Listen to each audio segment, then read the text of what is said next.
We are here at the Flagship studio at the JP Morgan Healthcare Conference. I'm delighted to be joined by Brian Alexander of Valo Health. Brian, thank you for being here. Thanks for having me. Brian, you joined Valo just about a year ago as CEO. Give us the headline.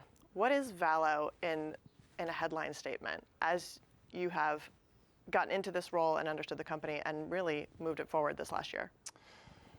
The headline statement would be that Valo is a company that's really meeting the moment of how we learn in medicine and leveraging that to develop new drugs for new targets for patients. Perfect. Yeah, since you joined as CEO, the company, at least to those of us watching closely, feels different. You signed an agreement with Merck KGaA, which is very exciting. You also have Michael J. Fox in Parkinson's. Yep. So expand on that a little bit for us. How do these partnerships validate that headline statement that you just shared with me about meeting the moment? Yeah, I think even if I go back farther to our initial partnership with Novo Nordisk, it started as a small research partnership, and then within a year expanded to all of type 2 diabetes and obesity, because the approach that Valo takes is quite different, and it really puts the patient back at the center of the start of drug development process, and really trying to understand as much as you can about the disease before you start kind of doing experimentation.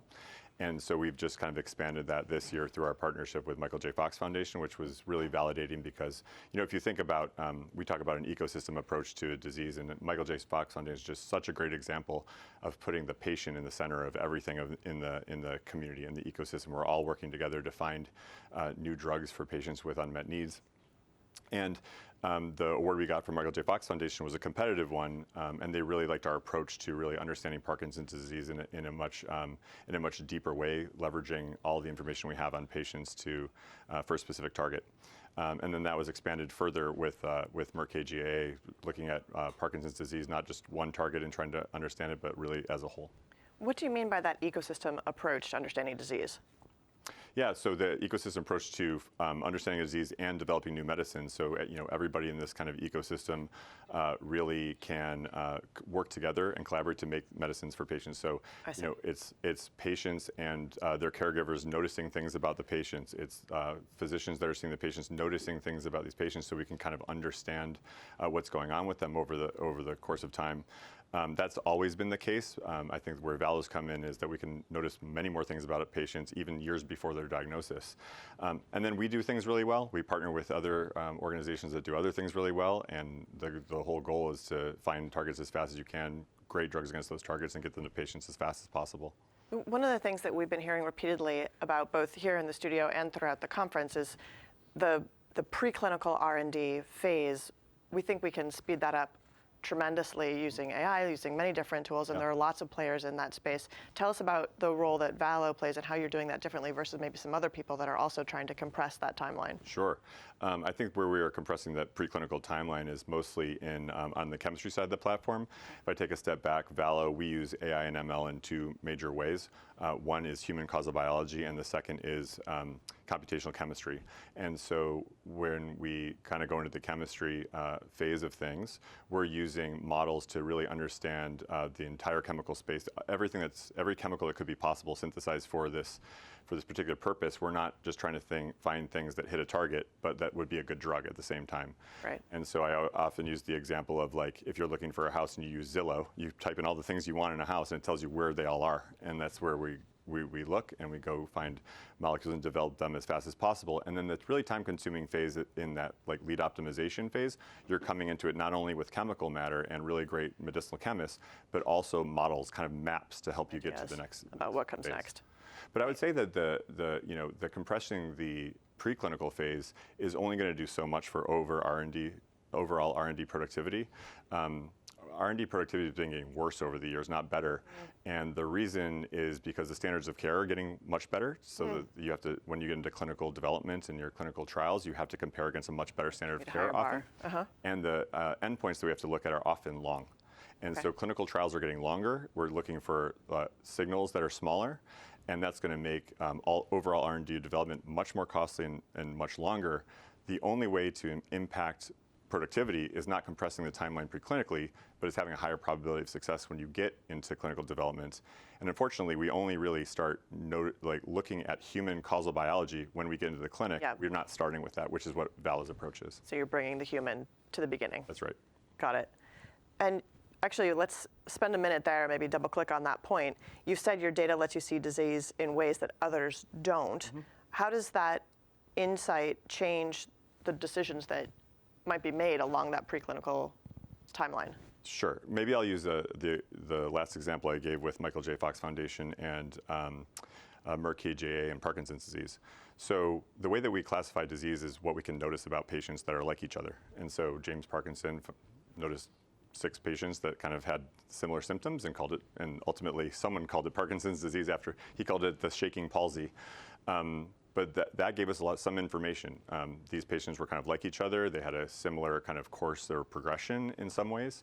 But it wasn't until somebody had a tumor in the area of the brain and had the same symptoms that we kind of knew where it was coming from. Okay. And then so people looked in that area of the brain and found that there was loss of neurons, and then found that those neurons were secreting dopamine. And if you replace dopamine, the symptoms got better. Yep. So, noticing those things, digging a little bit deeper, gave us more information not only to classify the diseases kind of in symptoms in an area of the body anatomically, and then a cause of what was causing the symptoms, which was loss of dopamine, and how to replace it. That took over 100 years, because you could only really see so many patients, follow them for so long. If you look at our data set, we have patients that are in neurodegeneration, 900,000 patients, and overall over 17 million patients that are followed sometimes 20 to 30 years. So you not only are following patients, but you can see what was going on with those patients before they were diagnosed. So you really can track their whole course of disease. So instead of one doctor in a clinic noticing some things and following them for like a short amount of time, now we try to notice things like in patients that before they were patients, and then longer and around the world. So this is where we have to use kind of things like AI and ML to help us notice the patterns. So we use deep learning methods to understand how some patients are more like others, and how that reveals biology. So you've talked about partnerships in Parkinson's. Is that the sole focus of Valo, or are there other bets that you're placing in other disease areas? No. So our platform on both sides, the kind of starting with large amounts of clinical data and really trying to deeply understand the disease. And the chemistry platform is pretty therapeutic area agnostic. We have to do some work to go into different areas, but it's not like it's specific to one area, so it's more of a strategic question of where we go. I would say Parkinson's is part of other diseases like neurodegeneration. If we just looked at only patients, even if we were looking for Parkinson's treatments, if we just looked at patients classified as Parkinson's, we would, it would defeat the purpose of what I just said, which is like it's classified because they've had a certain set of symptoms. But there may be a lot of different ways they got to lose those neurons and have those symptoms. And so if we just look at those patients and not patients that are adjacent things like some forms of Alzheimer's, they may have similar characteristics or that lead to a better understanding of the disease. So a natural extension for us now is other neurodegenerative diseases.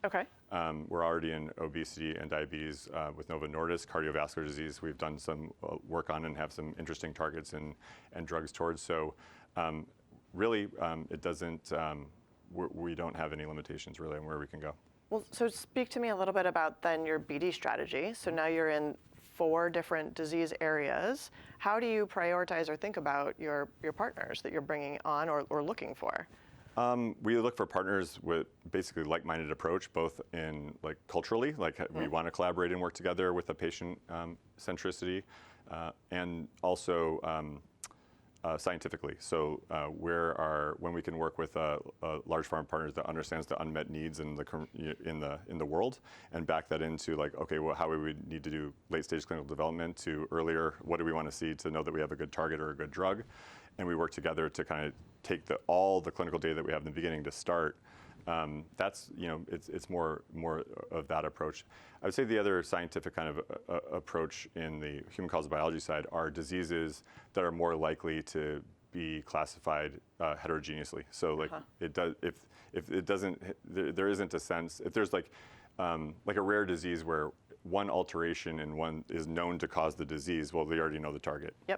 In oncology, there's a lot of known targets, but in those situations, we've had some partnerships just on the chemistry side, where these are known targets, the biology is de-risked, but it's really hard to make a drug against that target, and we work just leveraging the innovations we've had on the small molecule chemistry side to work with those partners. So lots of different ways to partner with Valo. Absolutely. Either on the chemistry side or the platform as a whole, or looking at different forms of causal biology. That's right. Okay. So great start to 2025 and into 2026. What should investors, partners, those watching and rooting for Valo be looking for this year? So I would say in our established kind of partnerships or our burgeoning partnerships, so we just did a great kickoff with Merck KGaA on the Parkinson's side. Really organizing that data, starting to look at it, finding some great targets, moving those into drug discovery. With our Novo Nordisk partnership, continued progress on things that are going into drug development and ultimately into the clinic. And then really organizing the disease in different ways. And then outside of those two, execution on those, but then other partnerships as well in other disease areas. Okay, so execution on existing partnerships and hopefully more to come on the partnership side for 2026.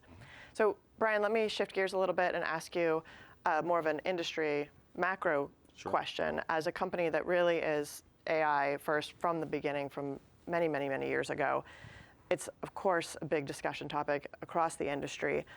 In your view, where are the most valuable applications of AI now, and where is maybe the hype getting ahead of the reality? I don't know that so I would say the hype comes first as ambiguous hype. Sure. But there's some truth to that ambiguous hype. Like AI will be a part of every part of drug development, and I think the early phases of adoption of new technologies is doing things the way that we've done them, just in a much more efficient way. Able to do a lot of parallel experiments, like faster, less people, kind of look at more things. Things like on the clinical development side, being able to like translate consent forms in different languages. Those things take real time. So making the drug development process more efficient just with AI and things how we know how to do is kind of the lower hanging fruit. It's not low hanging fruit, but it's lower hanging fruit. But it's really like reimagining how we might do things in a totally different way, given the opportunities that we have on data and tools. And so, I think our approach to taking bringing the observations of the patients back to the start of drug development in a more formalized way is just a different way of doing things. And so, and the only way we're able to do that is because we can leverage this technology to notice patterns where a human couldn't. And so I think you're seeing the intersection of technology and deep understanding of problems right now in different areas. And those are the exciting things, I think, to imagine doing things in a completely different way. Well, and speaking of in a totally different way, in many ways, Valo is reordering the process by bringing the patient to the beginning rather than the last step. Yep. Really interesting. Brian, thank you for joining us here in the studio today and appreciate your time. Thanks so much for having me.